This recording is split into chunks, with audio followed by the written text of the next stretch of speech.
This is the MYFORD University podcast, episode 3, about critical thinking. Critical thinking is the skill that you didn't learn in school, but you cannot succeed without. That probably applies not only to professionally, but personally. Critical thinking is super important. Welcome, colleagues, to MYFORD University. I'm George Sloan, your dean, your guide, and your partner in building real-world skills to get results.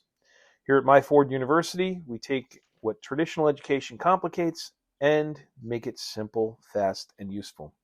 Today's topic, critical thinking.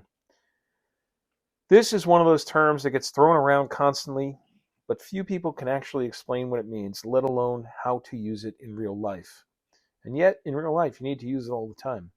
So today we're going to define it, we're going to explain what it means and why it's important. We're going to show who needs to use it, hint, everybody. And most importantly, we're going to teach you how to use it. So let's get into it. What is critical thinking? Let's cut straight to it. Critical thinking is the ability to think clearly and rationally about what to believe and what to do. It's not about being negative. Don't think critical is a negative. It's more a focused approach. It's not about being academic. It's about asking better questions, evaluating the facts, spotting the bullshit, and making thoughtful decisions. And the key word is intentional. Critical thinking is thinking on purpose. You're not reacting. You're not following the herd. You're not running on autopilot. You're thinking like a leader, a builder, or a problem solver. I want to throw one quick example here. Anyone been around a toddler lately when they first start talking? What do they do all the time? They constantly ask questions. Because they're gathering information. They want to fully understand things. One of their favorite questions is also one of my favorites. Why? Because why is something that not everyone can answer. So since we're on that, why critical thinking matters, let's talk about that. Here's why it matters. We live in a world drowning in information. Opinions are everywhere. You know the old joke about opinions, right? So misinformation is all over the place. And let's be real, some of the loudest voices are also the most clueless people. I love when you see and hear someone that says something and then you ask them a follow-up question and they look at you like you got 3 heads because they have no idea. They're just regurgitating someone else's thoughts and ideas. If you can't think clearly in this environment, you're not going to make good choices. You're going to make poor choices, personally, professionally, and even financially. And that costs you big time. Like college, if you'd follow my drift. Whether you're making a hiring decision or choosing a contractor, evaluating a business opportunity, or helping your kid navigate school, you need a method to process all the noise and find clarity. And that's why you want to use critical thinking, because it gives you that and more. It's the difference between reacting emotionally and responding intelligently. I'm going to do a podcast where we talk about emotional intelligence. And for you guys out there, just because it says emotional in the beginning, it's not about weakness. It's actually about strength and not letting your emotions take over, but under pressure, grace under pressure, under fire. So we'll get to that in another podcast. But again, react with intelligence, not emotions. It actually, with critical thinking, it makes you more trustworthy, you're valuable, and you're respected. So you might be asking, well, who needs it? And I hinted before, everybody. But we can get more specific. I'll give you a couple examples. If you're a manager, you make decisions that affect people and their outcomes. Critical thinking helps you lead effectively. So sometimes you have to make difficult, hard decisions. Sometimes you have to make them in a fast-changing environment. We'll get into VUCA at some point. That's an acronym. I do have a post on the myforduniversity.com website, and check the blogs. Look for VUCA, V-U-C-A. If you're an entrepreneur, You're going to face daily uncertainty, and you just can't wing it. You need a decision-making process. Uh, you can't sit around and not make a decision sometimes. Sometimes you just have to make a decision. So you gather all the best information that you can possibly get in that moment and finally just make a decision. You may Monday morning quarterback it and go back and look at it later, but based on the information you had, especially if you're an entrepreneur, you need to make decisions. Let's talk about if you're a parent and you're navigating your kids' growth, their safety, their education. These are all high stakes stuff. For you parents that are looking at sending your kid to school for college, might be time to do a lot of critical thinking. There are good alternatives. In the first episode, I talked about Mike Rowe. Maybe they belong in the trades. Maybe they should just go right out and start working, earning, and then learning part-time. There's a number of choices. Since I just mentioned the trades, if you're in the trades, you need to solve physical and technical problems. I know everyone thinks that, tradesmen, they don't really think complex stuff. Actually, some of them think very complex stuff, sometimes for safety reasons and sometimes just for design reasons. You want to talk about someone who really knows geometry, go talk to a carpenter, especially a finish or trim carpenter. It typically takes more than just the actual skill. It takes thinking and creative problem solving. Again, critical thinking is important. So is creative and outside the box thinking. We will get to that at some point as well. If you're an employee, thinking critical makes you stand out. You can solve more and you can lead from any seat. I highly recommend training your employees to cover different responsibilities and tasks. And the ones that can do critical thinking are the ones you want to put a little more time and effort into. So critical thinking is not an elite skill for college professors. It's the foundational skill for real people doing real work in the real world. Always comes back to that, right? Now, how do you do critical thinking? Let's break it down into something you can use today. Here's a 7-step process I use myself. Okay? Nothing fancy, just smart thinking made simple. And I'm going to break it down for you. If you want, take notes. As I say, you'll find this in a full article on MYFORDuniversity.com. But let's start with number 1. Ask a better question. In fact, I say ask lots of questions. The more questions you ask, you're not stupid. You're getting enlightenment. You're getting guidance. The only stupid question, I used to tell this to students that I had when I was an adjunct professor, the only stupid question is the one that you didn't ask, especially if it turns out later that you need it. So before solving the wrong problem, you always ask, what am I really trying to figure out here? I mentioned in a previous episode, I got a lot of people that, as a project manager, who tell me the what, and I always say, stop telling me the what and tell me the why. I also believe in root cause analysis and the 5 whys. If you ask the question starting with a why 5 times in a row, you're almost certain to get to the root cause, the real reason. So always make sure you're solving the right problem and not just putting a Band-Aid on something else where you're going to have to come back and do a rework later.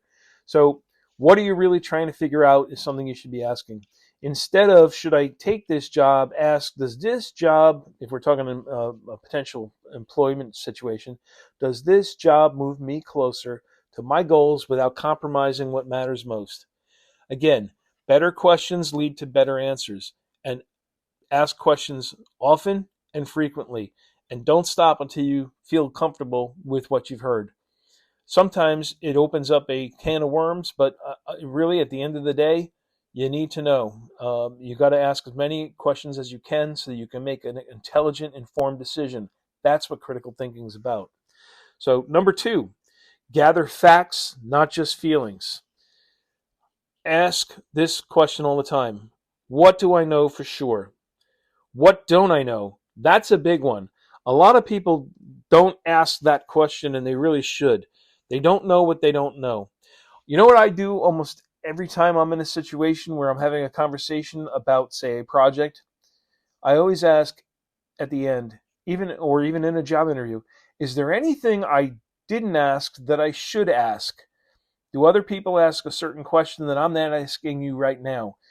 I want some guidance on that. It's highly important. It's a very valuable question. So don't forget, What don't I know? And then, what assumptions am I making? I hate the word assumption, by the way. I prefer, when the old joke, when you assume, you make an ass of you and me. It's all in the word. But I hate the word assumption and assume. I like to suspect and investigate. I like to conclude, but I don't like to assume. So I suspect and I will investigate and I will then conclude and I will make decisions. So that's something to keep in mind. Next, actually, before we get there, I want to say don't make big dollar decisions off of a gut feeling. Always collect as much real data as you can, whether it be financial, contextual, or observation. Observation, by the way, is a great one. I recently asked someone the other day, we were talking about developing a space, and I said, have you actually looked at how the employees use that space? Have you done, Frederick Taylor did time and motion studies. You learned that in MBA school. UPS uses it quite often. They actually will time and look at the motion because they want to minimize the friction of movement and process. So observation can actually sometimes, people will tell you one thing, but you watch what they do and you actually learn quite a bit. Okay, number 3, check the source. Where is this information coming from? Is it trustworthy, or are they trying to only give you what they think you want or what they want to give you, and they're withholding? Always ask, is it credible? Is it biased? Is it complete? I ask this when I watch the news all the time. If someone benefits from your decision, pause and validate. Think twice. Always think twice. What's their motivation for giving you the information that they're giving you? So don't make quick decisions. If you're talking about an impulse purchase at the checkout line, a pack of gum where it's not going to cost you that much, that's one thing. If you're going and buying a car or investing in a business or an employee, sometimes it pays to think twice or 3 times. Expression carpenters use: measure twice, cut once. Don't want to make mistakes. Number 4, consider the alternatives. Don't walk into the first idea that sounds good enough.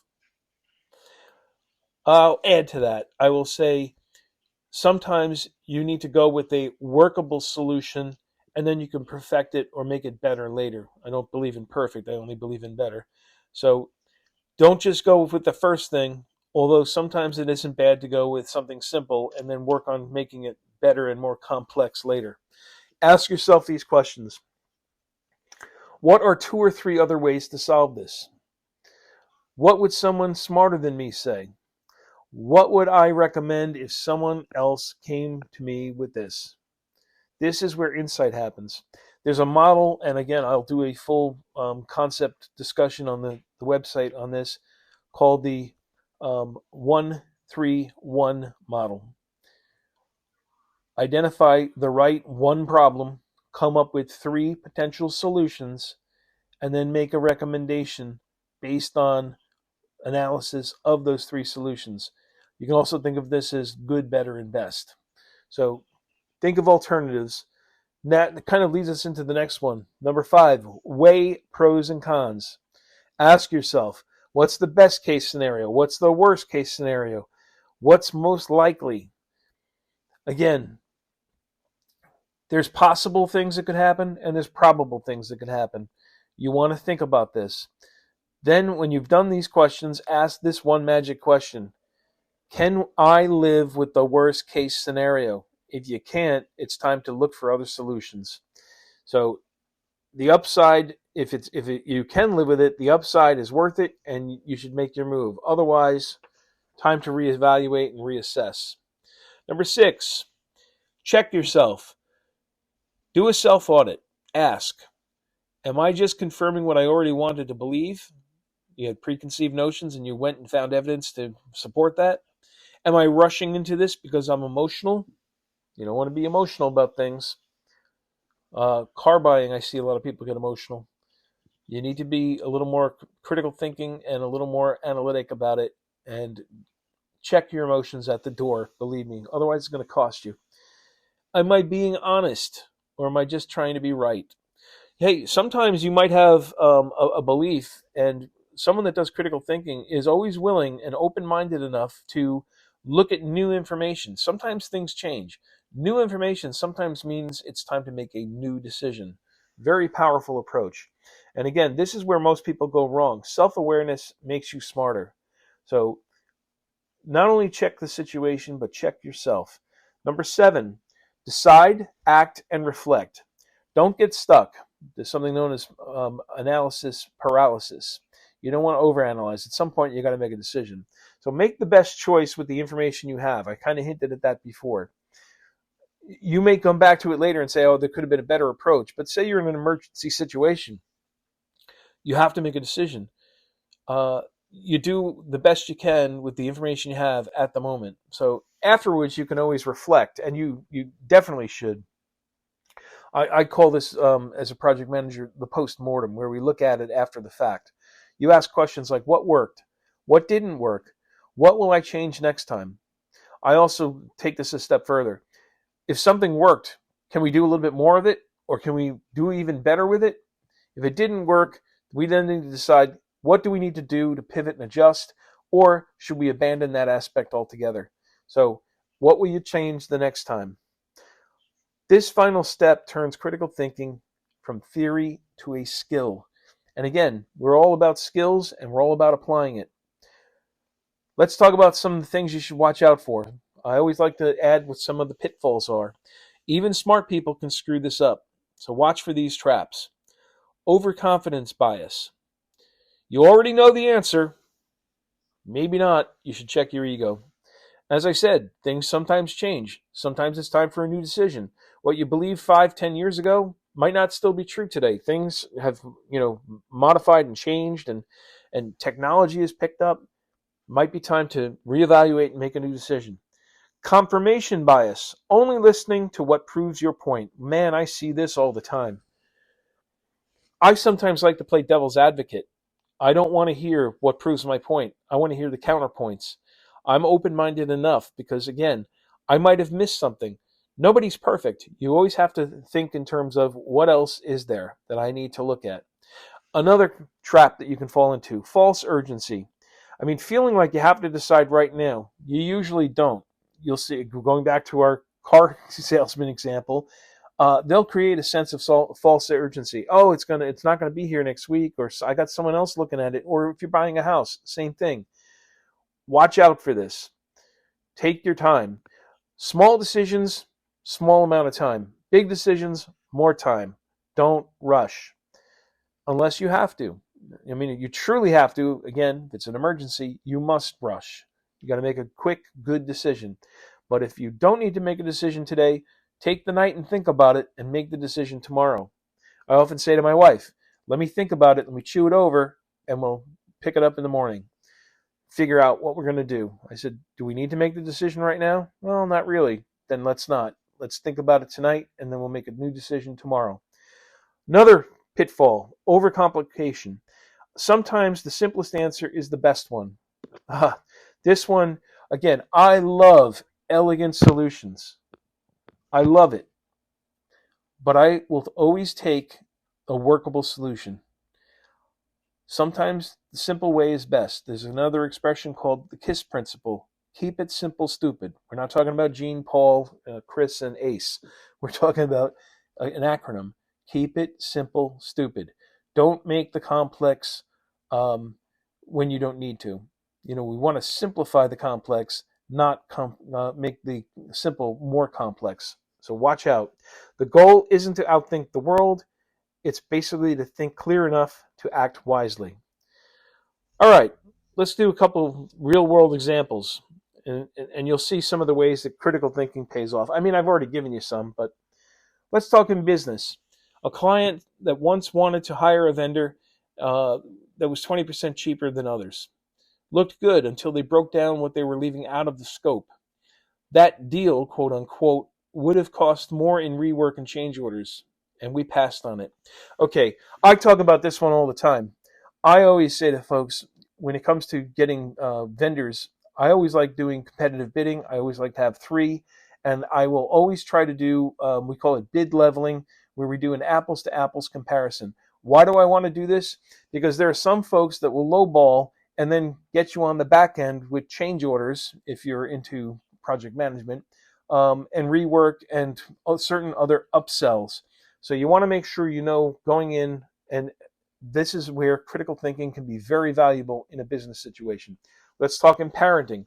A kid tells you something wild happened at school, and you pause, you ask a couple questions, and you get both sides. And then you find out the truth was somewhere in the middle. Have you ever heard the expression, there's three stories between two people? His idea, that guy's idea, and the truth. The truth somewhere lives always somewhere in the middle.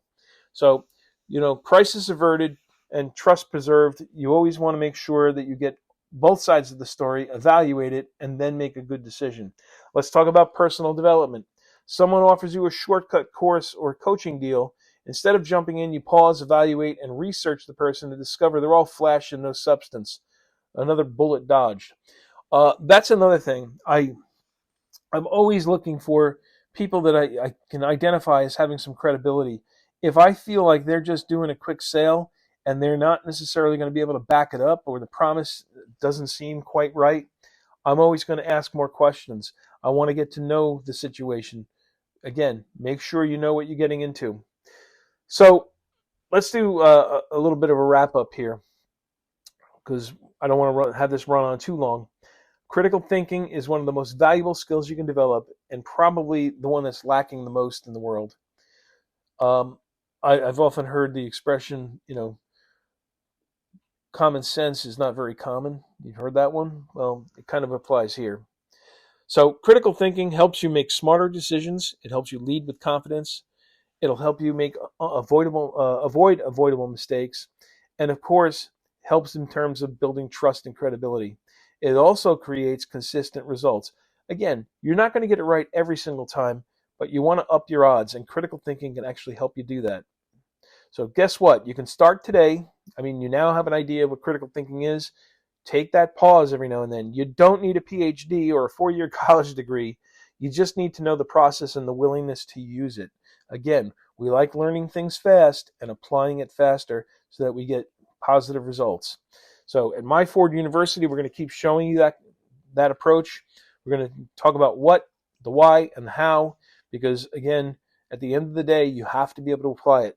So think better, decide smarter, and act faster, and that's how we win. So with that, I want to thank you for riding along with me today. I'm George Sloan. This is MYFORD University. You can check out the website at myforduniversity.com. Let's upskill without college, MBA school, or a PhD program. Let's learn what matters and use it now. In this episode, I think we helped you think more clearly. Please share it with someone who could use it. Again, don't keep me a secret. And don't forget to subscribe so you'll never miss the next episode. We will see you next time.